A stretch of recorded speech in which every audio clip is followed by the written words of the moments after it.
In an archaeology lab at the University of Missouri St. Louis, some students are cleaning up somebody's garbage.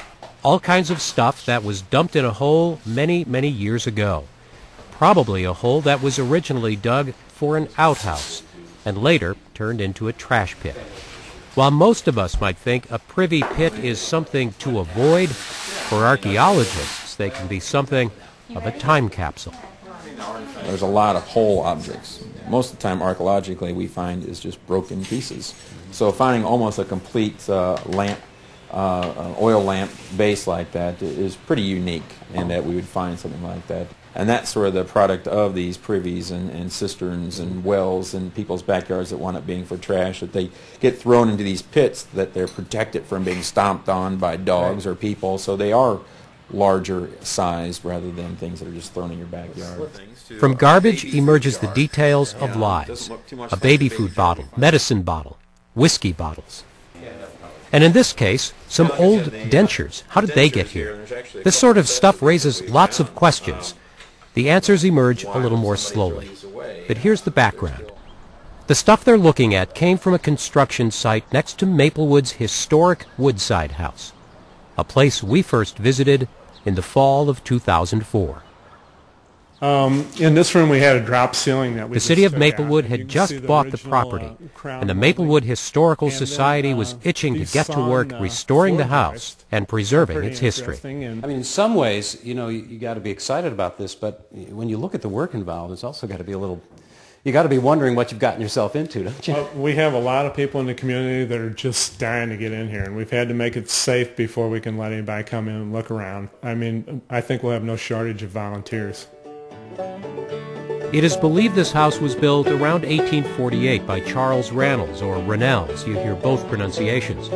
He was an attorney, farmer, slave owner, and two-term state senator.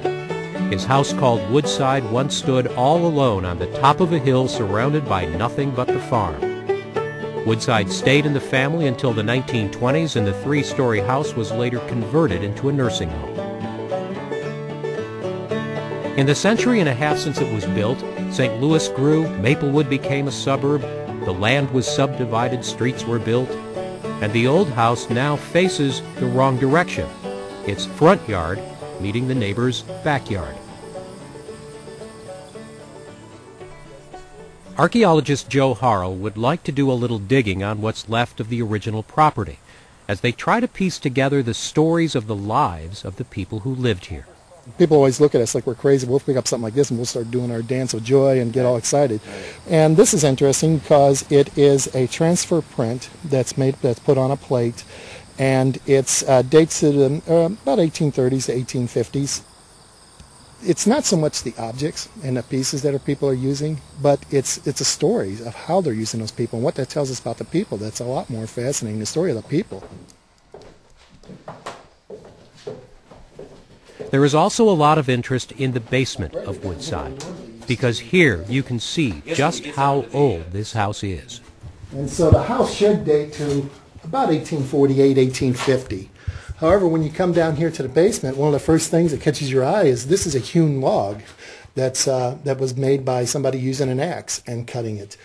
Here's some other ones that are going across here. Here you can actually see the bark still left on the log itself. Here you can see the chisel marks and the axe marks. The one question we had is, did they just recycle these logs from a nearby log building, or is this actually the remains of an original log building they just built on top of, like you were talking about? But there's more of interest down here than old beams. This is where Charles Rattles' slaves would likely have lived, and Joe Harrell would love to search for signs of their lives. Having this kind of upstairs-downstairs, master-slave story can help raise interest in and money for a project like this. But when the experts do start digging into the history, they can turn up the unexpected. In fact, they already have. Still exist, and those were fascinating. A family story had been passed down through the generations to descendant Greg Rattles about how his great-great-grandfather had had a change of heart about being a slave owner. Well, the story was that right before the Civil War, he took his slaves at that time down to the courthouse steps and had freed them.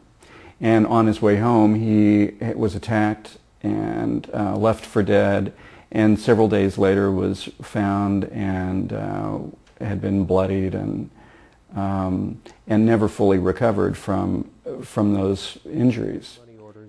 Unlike their slaves, the lives of the slave owners are more thoroughly documented in letters and legal papers in courthouses, and historians say the story just doesn't hold up.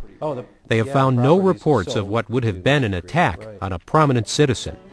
And while Charles's wife Mary came from a Quaker background, and there may well have been disagreement on the issue of slavery, records show only a single Rattles slave ever having been given freedom, and that wasn't until 1864. Still, the family letters and public records from after the Civil War have given a clue to what was probably the real issue in this house. Charles S. Rattles at that point is clearly in Pennsylvania in an asylum, a sanitarium for alcoholism, and his brother-in-law is berating him for wanting to get out. You're a great guy otherwise, but when you're drinking you abuse your wife and children, and they're afraid of you, so you can't get out until the doctor says you can. Does it bother you to have this sort of stuff now, all of a sudden people digging into your family history? No, I'm glad I'm not running for public office, but I think it's more human to know that there are frailties. I think it's pretty fascinating. The letters that I have found regarding some of the alcoholism and the issues that he had to deal with there, to me, those are real. Woodside still has a long way to go, but by the spring of '05 they had put on a new roof and were doing some work on the entryway. But there was some real excitement the day the construction crew next door, digging foundations, dug into the place that archaeologists had suspected was the old privy pit. The construction crew dumped the loads of garbage-filled dirt off to the side for the researchers to go through. It's almost like Christmas sometimes. Yeah, I know what I'm going to pull out of here. It's kind of scary. Knowing the family history makes you wonder now about those whiskey bottles. Was somebody sneaking drinks and getting rid of the empties in the outhouse? Or maybe an angry wife found them and dumped them there herself. That, of course, is all just speculation. The experts are looking for the facts they can nail down. They might be able to identify the remains of some of the old shoes and know when and where the broken china was made. I think we've got it right here. This one right here, which is 1906, it looks like.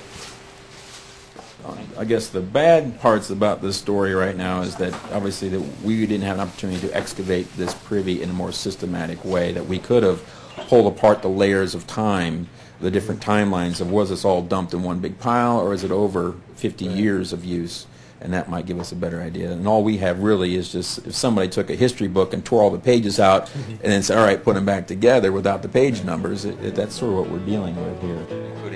There is hope that another old outhouse, maybe an older one, might be found at Woodside and that can be excavated more carefully, giving a little more life back to this old farmhouse.